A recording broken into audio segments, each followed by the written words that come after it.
Assalamualaikum teman-teman, selamat datang kembali di mata kuliah Metodologi Penelitian.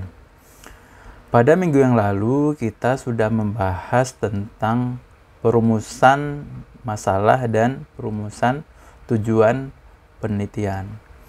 Nah, pada langkah selanjutnya dalam penelitian itu kita adalah membuat hipotesis. Nah, hipotesis ini adalah disertai dengan variabel-variabel yang berkaitan di dalamnya dan disertai juga asumsi-asumsi untuk cara pengukuran dan pengambilan data dari variabel-variabel tersebut. Pada pertemuan kali ini kita akan membahas apa yang dimaksud dengan hipotesis dan variabel serta elemen-elemen yang berkaitan di dalam hipotesis dan variabel. Mari kita mulai.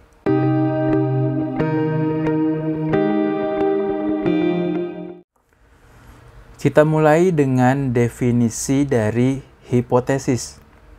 Nah, hipotesis itu terdiri dari dua kata, hipo dan tesa, di mana hipo itu artinya adalah rendah dan tesa artinya adalah pernyataan atau kebenaran.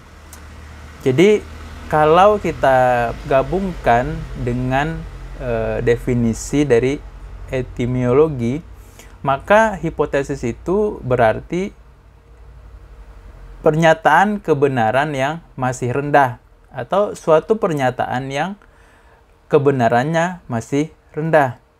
Nah, jika secara ilmiah definisi hipotesis adalah patokan duga atau dalil sementara yang kebenarannya perlu dibuktikan dengan melakukan penelitian.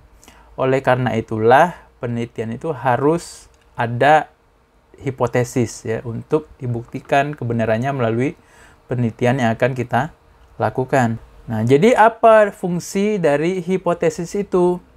Fungsi yang pertama yaitu hampir sama ya dengan fungsi dari tujuan penelitian, yaitu memberikan batasan dan memperkecil jangkauan dari penelitian tersebut. Nah, mengapa harus dibatasi suatu penelitian tersebut dan jangkauannya harus diperkecil? Nah, diperkecil maksudnya di sini adalah penelitian yang ingin dicapai itu supaya spesifik. Nah, tidak terlalu luas cakupannya. Nah, kalau cakupannya terlalu luas itu akan banyak timbul pertanyaan dalam suatu penelitian tersebut. Nah, kalau dibuat spesifik, jadi kita bisa membuat argumen bahwa variabel-variabel yang mungkin dipertanyakan itu belum diteliti. Nah, seperti itu. Jadi supaya juga menghemat waktu dan biaya. Nah, jadi penelitian yang topiknya itu luas, kita pecah kecil-kecil. Jadi beberapa penelitian dengan membatasi jangkauan dari penelitian tersebut pada setiap penelitian secara spesifik. Nah, tujuan atau fungsi hipotesis yang kedua itu adalah memfokuskan pengumpulan data.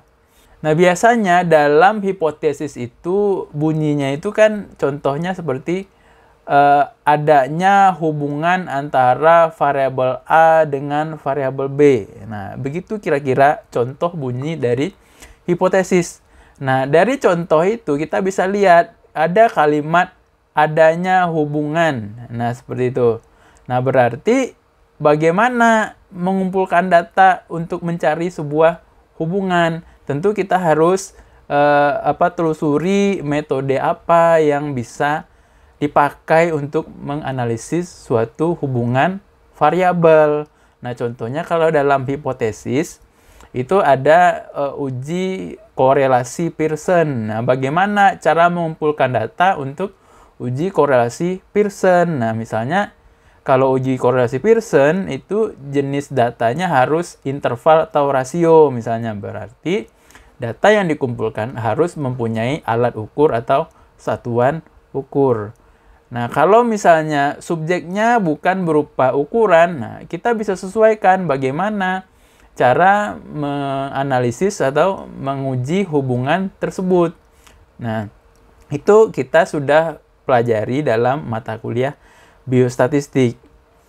Nah, kemudian yang fungsi yang ketiga itu adalah sebagai panduan dalam pengujian serta penyesuaian dengan fakta atau data. Nah, seperti yang saya bilang tadi ya, dalam suatu hipotesis kalimatnya itu pasti ada yang menyatakan apa yang mau diuji dari data-data yang sudah dikumpulkan atau variabel-variabel tadi. Nah, biasanya hipotesis itu ada perbedaan, hubungan, estimasi, dan lain-lain. Nah, setiap cara menganalisis itu cara mengujinya juga berbeda-beda. Nah, kita bisa telusuri nanti ke depan pada saat kita merumuskan metodologi atau model penelitiannya. Nah, yang keempat itu untuk membantu mengarahkan dalam mengidentifikasi variabel-variabel yang akan diteliti. Nah, biasanya dalam suatu hipotesis ya disebutkan objek yang mau diteliti, kemudian variabel apa saja yang dibatasi ya, seperti yang fungsi yang pertama ya. Variabel apa saja yang dibatasi untuk penelitian ini, misalnya seperti itu. Misalnya menguji hubungan antara variabel A dengan variabel B tentang penyakit TBC misalnya. Berarti kita perlu mencari variabel-variabel yang berhubungan dengan penyakit TBC. Misalnya variabel A perilaku, variabel B-nya misalnya kepatuhan minum obat. Misalnya seperti itu. Berarti kita sudah dapat variabelnya perilaku 1, kepatuhan minum obat 1. Nah, dituangkan ke dalam hipotesis ya. Jadi dalam hipotesis itu lengkap disebutkan cara ujinya bagaimana. Ya, itu disebutkan dengan modelnya hubungankah, perbedaankah, atau yang lainkah. Kemudian variabelnya juga disebutkan dalam hipotesis biasanya. Dan objek yang diteliti juga disebut dalam hipotesis. Nah, berarti jelas ya fungsi dari hipotesis itu. Nah, kemudian bagaimana cara merumuskan hipotesis tadi? Nah, jadi seperti definisi dari hipotesis itu bahwa hipotesis adalah sebuah pernyataan ya. Berarti kalimatnya bukan kalimat pertanyaan ya, tapi pernyataan. Kemudian dari fungsi-fungsinya tadi bahwa setiap hipotesis itu harus ada harus jelas ya, tersebutkan variabelnya, kemudian ujinya ya. Ya otomatis di dalam pernyataan hipotesis harus menunjukkan keterkaitan atau hubungan dari variabel-variabel yang diteliti. Kemudian hipotesis harus dapat diuji ya. Kemudian hipotesis itu ya tadi berasal dari teori-teori yang kita deduksi dari latar belakang ya. Dan kalimatnya harus sederhana ya, biasanya tidak lebih dari 15 kata saja ya untuk rumusan hipotesis. Nah, sekarang kita bahas jenis-jenis atau klasifikasi dari hipotesis. Nah, secara garis besar hipotesis itu ada 3 ya. Yang pertama adalah hipotesis kerja, yang kedua hipotesis statistik ya, dan yang ketiga adalah hipotesis hubungan dan perbedaan. Kita lihat satu persatu. Nah, hipotesis kerja adalah hipotesis yang pernyataannya itu biasanya membuat ramalan terhadap suatu peristiwa apabila ada gejala atau penyebab yang muncul. Misalnya, jika sanitasi jelek, maka penyakit menular akan tinggi. Nah, jika sampah berserakan, maka kepadatan lalat akan menjadi tinggi. Jika rumah tanpa plafon, maka tikus jarang. Jika kepadatan nyamuk Anopheles tinggi, maka penyakit malaria akan mudah menular. Nah, jadi model hipotesis kerja itu biasanya jika maka ya, sebab akibat seperti itu. Nah, dari mana kita bisa tahu sebab dan akibat itu? Ya, dari teori-teori atau penelitian-penelitian sebelumnya. Misalnya, jika sanitasi jelek, maka penyakit menular tinggi. Nah, kalau yang kita tahu bahwa sanitasi itu adalah kebersihan dari lingkungan. Kalau lingkungan tidak bersih, otomatis potensi dari penyakit-penyakit akan lebih besar untuk menular karena banyaknya faktor-faktor yang mempengaruhi di dalam lingkungan tersebut. Maka kita bisa hipotesiskan bahwa jika sanitasi jelek, maka penyakit menular akan tinggi. Nah, dan lain-lain seperti contoh yang tadi bisa juga kita deduksikan seperti itu. Nah, kemudian yang kedua adalah hipotesis statistik atau disebut juga hipotesis nol. Nah, dalam hipotesis statistik itu ada istilah H0 dan HA, di mana H0 adalah hipotesis nol ya, disebut juga hipotesis nol. Lambangnya HO ya, seperti itu ya. Nah, jadi biasanya hipotesis nol ini menggunakan pernyataan yang negatif ya. Pertanyaan negatif di sini adalah kalimatnya menggunakan kalimat yang ada kata tidaknya. Tidak ada ya. Misalnya tidak ada hubungan antara A dengan B. Nah, itu disebut dengan hipotesis nol. Nah, kebalikan dari hipotesis nol adalah hipotesis positif atau disebut juga hipotesis tandingan atau disebut juga hipotesis alternatif. Nah, H0 ya atau HA ya itu harus dapat diuji dengan statistik untuk menyimpulkan apakah hipotesis itu diterima atau tidak diterima atau ditolak ya. Misalnya yang contoh hipotesis nol, tidak ada hubungan pengetahuan dengan perilaku minum obat bagi penderita TBC. Nah, kan ada kata tidaknya ya, tidak ada hubungan, berarti itu disebut dengan hipotesis nol. Nah, bagaimana dengan hipotesis tandingannya atau HA-nya? Tinggal kita hilangkan saja kata tidaknya. Berarti kalau H0-nya tidak ada hubungan antara pengetahuan dengan perilaku minum obat terhadap penderita TBC, berarti HA-nya adalah ada hubungan antara pengetahuan dengan perilaku minum obat bagi penderita TBC. Nah, kira-kira seperti itu yang dimaksud dengan hipotesis statistik. Nah, kita lanjutkan. Hipotesis hubungan dan perbedaan. Nah, hipotesis hubungan dan perbedaan ini sebenarnya cara menulisnya hampir sama dengan hipotesis statistik. Hanya saja perbedaannya adalah jenis ujinya ya. Kalau hipotesis hubungan otomatis dia adalah uji hubungan. Kalau hipotesis perbedaan adalah uji beda. Nah, hipotesis ini didasarkan kepada keterkaitan antara dua variabel. Berarti ada kaitan hubungan atau kaitan perbedaan dari dua variabel atau lebih ya. Jadi boleh lebih dari dua variabel ya hubungan dan perbedaannya. Misalnya ya. Misal ada hubungan antara jarak dengan kadar debu batu bara di sekitar PLTU. Atau untuk hipotesis perbedaan contohnya ada perbedaan kadar Fe antara sumur dekat tambang dengan yang jauh dari tambang. Nah, ini kan mirip ya dengan H0HA ya. Berarti hipotesis hubungan dan perbedaan ini identik dengan HA-nya ya. Kalau hipotesis statistik atau hipotesis nol tadi, berarti kebalikannya dari HA ini.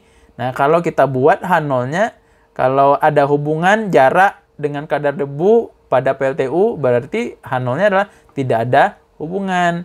Kalau HA-nya ada perbedaan antara kadar Fe antara sumur dekat tambang dengan jauh tambang, berarti H0-nya adalah tidak ada perbedaan seperti itu. Nah, itu hipotesis. Sekarang kita lanjutkan variabel. Nah, apa sih sebenarnya yang dimaksud dengan variabel itu? Nah, jadi kalau kita kaji secara bahasa ya, secara etimologinya, variabel itu berasal dari kata variasi. Jadi kalau kita lihat variasi itu pengertiannya apa? Nah, jadi variasi adalah sesuatu yang ada padanannya, ya, atau ada persamaannya, atau ada yang mengikuti sesuatu itu, atau sesuatu yang lebih dari satu, ya. Jadi kalau variasi mobil, ya berarti mobilnya ada yang seperti ini, ada yang seperti ini, ada yang seperti ini. Berarti mobil adalah variabel, ya, seperti itu. Jadi variabel berasal dari kata variasi yang artinya adalah semua karakteristik dari objek penelitian yang dapat diklasifikasikan atau dikategorikan lebih dari satu, ya. Jadi 2, 3, 4, 5, dan seterusnya. Misalnya karakteristik kekeruhan air misalnya. Variabelnya ada keruh, tidak keruh misalnya. Atau tingkat pendidikan. Nah, variabelnya ada SD, SLTP, SLTA, perguruan tinggi, misalnya seperti itu. Atau bisa juga tingkat kebisingan. Tingkat kebisingan kan pengukuran, ya, berarti hasil pengukurannya adalah variabelnya. Misalnya tingkat kebisingannya 80 desibel, 90 desibel, 110 desibel. Atau bisa juga dibuat seperti kategorik, ya. Misalnya tingkat kebisingan tinggi, rendah, sedang. Nah, itu juga bisa disebut dengan variabel. Nah, kemudian jenis-jenis atau klasifikasi variabel itu apa aja? Nah, yang pertama ada yang disebut dengan variabel yang berdasarkan hubungannya. Nah, variabel berdasarkan hubungan ini ada variabel independen dan variabel dependen, atau variabel bebas dengan variabel terikat atau tidak bebas, ya. Variabel independen, ya, atau variabel bebas juga disebut sebagai variabel penyebab, ya, yang menyebabkan timbulnya variabel dependen. Sebaliknya, variabel dependen adalah variabel akibat, ya, atau yang dikenai suatu fenomena yang diakibatkan oleh variabel independen tadi. Nah, jadi variabel independen dan dependen ini dia selalu berpasangan, ya, selalu berkaitan. Kemudian ada lagi variabel yang disebut dengan variabel confounding, ya, atau variabel pengganggu. Nah, di antara variabel independen dan variabel dependen, ya, tentu tidak selalu, ya, variabel dependen pasti disebabkan oleh variabel independen yang A, seperti itu. Bisa juga ada yang di tengah-tengahnya yang bisa mempengaruhi besar atau kecilnya akibat yang ditimbulkan oleh variabel bebas tadi. Misalnya kepatuhan konsultasi ke dokter misalnya dipengaruhi oleh jarak, ya, pengaruh jarak terhadap kepatuhan pasien untuk konsultasi kepada dokter, misalnya di puskesmas misalnya. Nah, tidak selalu jarak yang jauh mengakibatkan kepatuhannya menjadi rendah, seperti itu. Bisa juga disebabkan oleh transportasi misalnya. Misalnya jauh tapi transportasinya lancar, bisa saja menyebabkan kepatuhan konsultasinya lebih baik daripada yang dekat tapi transportasinya atau misalnya jembatannya runtuh misalnya. Nah, itu disebut dengan variabel pengganggu, ya. Ada di tengah-tengah variabel independen dan dependen itu yang bisa mempengaruhi besar kecilnya sebab atau akibat yang ditimbulkan oleh variabel bebas terhadap variabel terikat. Nah, sekarang kita lanjut ke variabel moderator.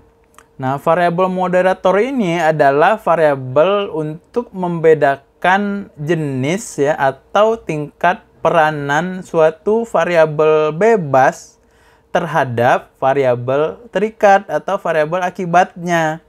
Nah, contohnya hubungan antara rekayasa manajerial dengan performa kerja yang tergantung kepada sikap karyawan terhadap perubahan.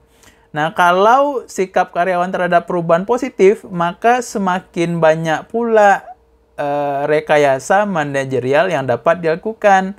Maka semakin tinggi pula performa kerjanya. Jadi, suatu model manajemen yang tujuannya ya untuk meningkatkan performa kerja itu bisa ditentukan juga oleh sikap karyawan terhadap perubahan. Jika karyawannya itu anti terhadap perubahan, ya percuma saja ada perubahan sistem manajemen pada suatu organisasi untuk yang tujuannya meningkatkan performa kerja. Misalnya, untuk meningkatkan kehadiran karyawan, maka diterapkanlah sistem absensi dengan menggunakan sidik jari. Nah, tetapi keberhasilan ya untuk meningkatkan performa kehadiran dengan merubah sistem absensi dengan sidik jari itu tergantung juga kepada sikap atau perilaku karyawan terhadap sistem dari manajemen tadi, sistem absen tadi. Kalau ada satu atau dua karyawan yang anti terhadap perubahan itu, maunya sistem lama, maka akan mempengaruhi juga hasil keluaran performa kerjanya. Nah, variabel yang berikutnya adalah variabel intervening atau disebut juga variabel mediator. Di mana variabel mediator itu dikatakan dapat memberikan pengaruh antara variabel independen dan variabel dependen yang dapat merubah hasil. Nah, jadi variabel mediator ini sulit untuk diukur atau diantisipasi. Nah, contohnya, misalnya kita ingin mencari ya, atau meneliti tentang pengaruh penghasilan terhadap tingkat harapan hidup seseorang. Nah, jadi bisa ya kita teorikan, kita deduksikan bahwa makin baik penghasilan seseorang, maka harapan hidupnya akan semakin besar ya, karena kemampuannya untuk menjaga kesehatan akan semakin baik. Kemampuannya untuk pergi ke dokter, untuk berobat akan semakin baik karena penghasilannya lebih baik. Tetapi ada variabel moderator yang mempengaruhi antara penghasilan dengan harapan hidup. Apa itu? Yaitu variabel gaya hidup ya. Seseorang yang penghasilannya tinggi belum tentu dia lebih sehat daripada orang yang penghasilannya rendah. Ini dipengaruhi oleh gaya hidup. Ya, kalau gaya hidupnya tidak sehat, seseorang yang berpenghasilan tinggi akan lebih tidak sehat atau harapan hidupnya lebih rendah daripada orang yang berpenghasilan rendah tetapi gaya hidupnya sehat. Nah, yang berikutnya adalah variabel kontrol. Nah, variabel kontrol ini adalah variabel yang dikendalikan dan dibuat konstan ya, sehingga pengaruhnya sama terhadap hubungan variabel independen dengan dependen. Misalnya kita ingin melihat pengaruh perilaku terhadap capaian ODF pada suatu daerah ya. ODF itu stop BABS ya. Nah, tentu kita perlu variabel kontrol. Apa variabel kontrolnya? Adalah wilayah-wilayah yang sudah deklarasi ODF. Sedangkan yang diteliti adalah daerah yang belum ODF. Nah, perilaku apa saja yang menyebabkan suatu wilayah itu belum mendeklarasikan ODF? Tentu kita harus punya variabel pembanding, yaitu desa yang belum ODF. Nah, itu contoh variabel kontrol. Nah, yang terakhir adalah variabel anteseden atau disebut juga variabel yang mendahului. Nah, variabel anteseden ini contohnya, misalnya kita ingin meneliti hubungan antara tingkat pendidikan dengan pengetahuan politik seseorang. Nah, otomatis kalau secara teori makin rendah tingkat pendidikan, maka makin rendah pula pengetahuan politik seseorang. Nah, tetapi ada faktor antecedennya ya. Faktor antecedennya misalnya adalah status sosial atau status ekonomi orang tua orang tersebut. Nah, misalnya faktor ekonominya rendah, misalnya ekonominya rendah atau status sosialnya rendah, tentu tingkat pendidikannya juga rendah. Otomatis bisa kita simpulkan bahwa status sosial atau status ekonomi seseorang mempengaruhi tingkat pendidikannya, sedangkan tingkat pendidikannya mempengaruhi pengetahuan politiknya. Jadi secara tidak langsung status ekonomi mempengaruhi pengetahuan politik. Nah, itu yang disebut dengan variabel antecedent. Nah, sekarang kita lanjut membahas hubungan antar variabel. Nah, dari sekian banyak variabel, ada beberapa tipe hubungan antara variabel-variabel tersebut. Nah, secara garis besar ya. Nah, secara garis besar hubungan antar variabel ini ada 3 ya. Hubungan asimetris, hubungan simetris, dan hubungan timbal balik. Nah, sekarang kita bahas yang pertama, hubungan asimetris ya. Nah, yang pertama kita bahas hubungan asimetris. Nah, sesuai namanya, hubungan asimetris itu berarti hubungan tidak simetris, yaitu hubungan di mana variabel A dapat menyebabkan variabel B, sedangkan tidak dapat sebaliknya, variabel B tidak dapat menyebabkan variabel A. Nah, contohnya tingkat pendidikan dapat mempengaruhi pengetahuan politik seseorang, sedangkan tidak bisa dibalik, pengetahuan politik mempengaruhi tingkat pendidikan seseorang ya. Jadi itu disebut dengan hubungan asimetris. Nah, jadi dalam hubungan asimetris ini ada beberapa ketentuan hubungan. Yang pertama adalah hubungan antara stimulus dan respon, di mana ini adalah hubungan sebab akibat atau hubungan kausal yang biasa dipergunakan ya. Jika A maka B, jika A maka B, itu disebut dengan hubungan stimulus dan respon. Nah, yang kedua adalah hubungan antara disposisi dan respon. Nah, hubungan ini menunjukkan kecenderungan untuk menunjukkan respon tertentu dalam situasi tertentu. Misalnya, hubungan antara kepercayaan seseorang dengan kecenderungan memakai obat tradisional ya, atau keinginan seseorang untuk bekerja dengan frekuensi mencari kerja, seperti itu.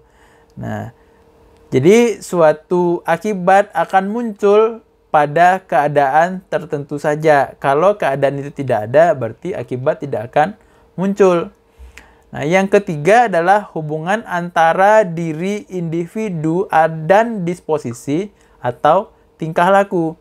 Nah, hubungan ini menunjukkan sifat individu yang relatif tidak berubah dan tidak dipengaruhi oleh lingkungan. Misalnya, seks, suku bangsa, kebangsaan, pendidikan, dan lain-lain. Jadi, ciri individu saja yang dihubungkan. Kemudian yang keempat adalah hubungan antara prekondisi yang perlu dengan akibat tertentu.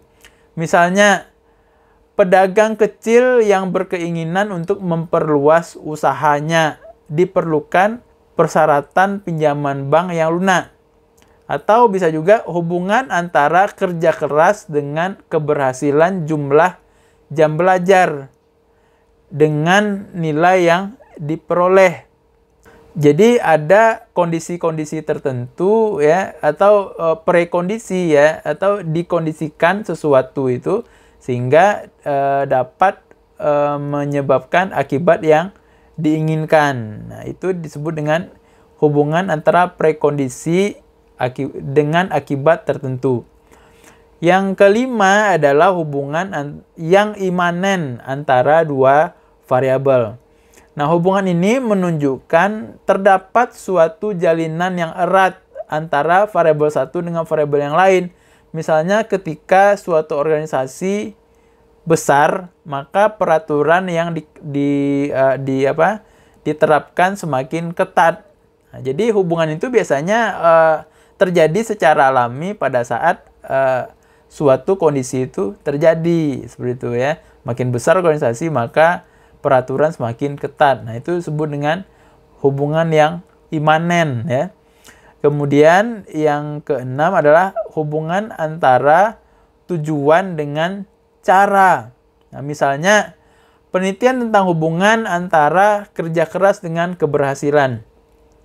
Jumlah belajar ya, jumlah jam belajar dengan nilai yang diperoleh pada waktu ujian. Itu bisa sebagai contoh hubungan antara tujuan dengan cara. Nah, suatu tujuan dapat diperoleh dengan cara tertentu. Kemudian jenis hubungan antar variabel yang kedua adalah hubungan timbal balik ya. Hubungan timbal balik ini adalah suatu variabel dapat menjadi sebab dan dapat juga menjadi akibat untuk variabel yang lain. Nah, kita langsung saja mencontohkan ya. Misalnya pendapatan yang tinggi akan menyebabkan kesehatan yang lebih baik. Nah, bisa kita balik, kesehatan yang baik dapat menyebabkan seseorang itu bisa mempunyai pendapatan yang tinggi karena taraf hidupnya makin tinggi ya. Seperti itu. Atau bisa juga investasi dapat menyebabkan keuntungan. Atau bisa kita balik, keuntungan seseorang dapat menyebabkan dia berinvestasi ya. Seseorang melalui usahanya mendapatkan keuntungan yang besar kemudian berinvestasi ya. Jadi bisa dibolak-balik ya, satu variabel dengan variabel yang lain bisa menjadi sebab, bisa juga menjadi akibat. Kemudian yang ketiga adalah hubungan simetris. Nah, berbeda dengan hubungan asimetris dan hubungan timbal balik ya, yang merupakan hubungan antara variabel dependen dengan variabel independen. Hubungan simetris itu adalah hubungan pada saat suatu variabel itu tidak disebabkan atau tidak diakibatkan oleh variabel yang lainnya. Nah, kategori-kategori dari hubungan simetris ini yang pertama adalah kedua variabel merupakan indikator dari konsep yang sama. Ya, misalnya, kualifikasi guru yang baik adalah tingkat pendidikan dan pengalaman mengajarnya. Nah, di sini variabel tingkat pendidikan dan variabel pengalaman mengajar merupakan variabel simetris atau yang setara satu sama lain. Sebab kedua variabel itu tidak saling mempengaruhi. Ya. Tingkat pendidikan tidak dipengaruhi oleh tingkat atau jam terbang mengajar. Demikian pula sebaliknya, jam mengajar tidak dipengaruhi oleh tingkat pendidikan. Nah, yang kedua adalah variabel merupakan akibat dari faktor yang sama. Nah, misalnya tes seleksi masuk universitas yang ketat menyebabkan banyak calon yang berguguran. Tetapi juga dapat meningkatkan prestasi mahasiswa. Nah, hubungan tersebut adalah hubungan simetris karena tidak ada hubungannya antara calon mahasiswa yang tidak lulus atau yang jatuh dengan kenaikan prestasi mahasiswa tersebut. Nah, jadi hubungannya di sini adalah faktor ujian masuk universitas. Nah, bisa saja kalau seorang ini prestasi akademiknya meningkat, itu karena dia mempunyai tujuan untuk lulus di universitas tertentu. Nah, yang ketiga adalah kedua variabel memiliki ikatan fungsional. Misalnya, kekuasaan memiliki kaitan fungsi ya dengan tugas dan tanggung jawab. Akan tetapi, bukan berarti kekuasaan dipengaruhi oleh tugas dan tanggung jawab ya, atau sebaliknya. Tugas dan tanggung jawab ditentukan dan dipengaruhi oleh kekuasaan. Nah, yang ketiga adalah kedua variabel saling berkaitan secara fungsional. Misalnya, di mana satu berada, yang lain pun pasti ada di sana. Atau di mana ada guru, di situ ada murid. Di mana ada gula, di situ ada semut. Nah, jadi dua variabel itu berkaitan secara fungsional. Yang keempat adalah hubungan yang kebetulan atau hubungan yang semata-mata, ya, seperti itu ya. Misalnya, anak pandai tidak lulus, tetapi anak bodoh lulus dengan baik. Jadi nggak ada hubungan sebenarnya antara bodoh dengan lulus atau kepintaran atau kepandaian dengan lulus. Nah, itu adalah tentang variabel. Nah, kemudian dari variabel tersebut ya, kemudian mereka itu kita definisikan ya, atau kita jelaskan variabel-variabel itu. Nah, penjelasan atau pendefinisian variabel ini disebut juga dengan definisi operasional. Nah, definisi operasional adalah pengertian atau penjelasan operasional atau penjelasan secara aplikatif ya, atau secara terapan suatu variabel yang kita teliti tersebut. Nah, bentuknya adalah kalimat pernyataan, bukan kalimat negatif dan bukan kalimat tanya. Kemudian kata yang didefinisikan tidak boleh diulang dalam pendefinisian. Jadi tidak boleh diulang-ulang ya. Jadi kata yang didefinisikan itu tidak boleh pula disebutkan dalam kalimat yang didefinisikan tadi. Misalnya pH adalah pH suatu air. Itu kan bukan definisi ya. Nah, jadi tidak boleh disebutkan lagi kata yang didefinisikan tadi. Kemudian menunjukkan metode dan alat pengumpulan data yang digunakan untuk mengumpulkan variabel tersebut. Nah, kemudian disebutkan satuan atau kategori satuannya. Dan terakhir ada skala datanya. Kolom variabelnya apa? Ya, atau bisa juga kita bagi variabel independen atau variabel bebasnya kita kelompokkan dengan variabel tidak bebasnya atau variabel terikatnya. Nah, jadi kolom pertama adalah variabel. Nah, bisa misalnya variabelnya suhu. Definisinya adalah, definisi operasionalnya adalah panas dinginnya ruangan. Ya, jadi jangan didefinisikan secara teori ya, tetapi didefinisikan secara operasional yang akan kita kerjakan. Ya, suhu kan sebenarnya derajat tingginya panas suatu ruangan ya. Nah, suatu lingkungan ya kan gitu kan. Tapi karena kita meneliti suhu ruangan, maka definisi operasional dari suhu adalah panas dinginnya ruangan. Kemudian sebelahnya lagi metode pengumpul datanya apa? Nah, dikumpulkan dengan termometer misalnya alatnya. Nah, kemudian satuan kategorinya apa? Ya, satuannya apa setelah diukur? Misalnya kalau suhu kan derajat Celcius ya, kalau di Indonesia.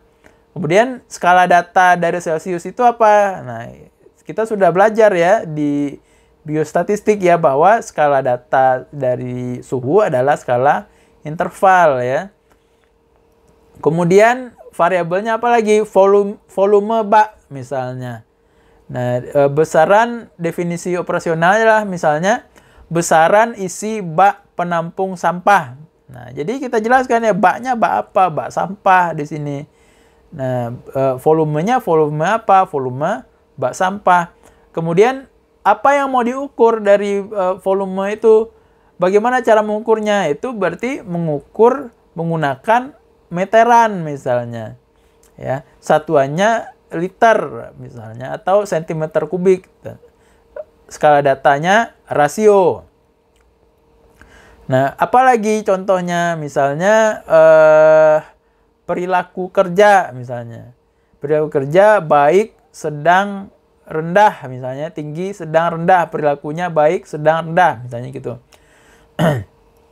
Metode pengumpul datanya apa? Kuesioner misalnya, atau wawancara atau angket. Alat pengumpul datanya apa? kuesioner misalnya seperti itu, atau lembar checklist ya. Jadi bedakan ya antara metode pengumpul data dengan instrumen pengumpul data. Kemudian satuannya atau kategorinya apa? Ya tadi baik, rendah, sedang. Kalau untuk baik jabarkan ya. Baik itu apabila begini. Rendah itu apabila begini. Nah, seperti itu. Jadi kita jabarkan ya apa yang karakteristik untuk mencapai suatu kategori itu ya. Itu harus dijelaskan dalam definisi operasional. Kemudian skala datanya apa? Biasanya kalau bertingkat itu skala datanya adalah ordinal ya. Nah, sekian ya pembahasan kita untuk hari ini tentang hipotesis dan variabel. Jika dirasa ada yang belum dipahami, silahkan ditanyakan pada kolom komentar. Akhir kata, saya mohon maaf jika ada kesalahan. Wabillahi taufiq wa hidayah. Wassalamualaikum warahmatullahi wabarakatuh.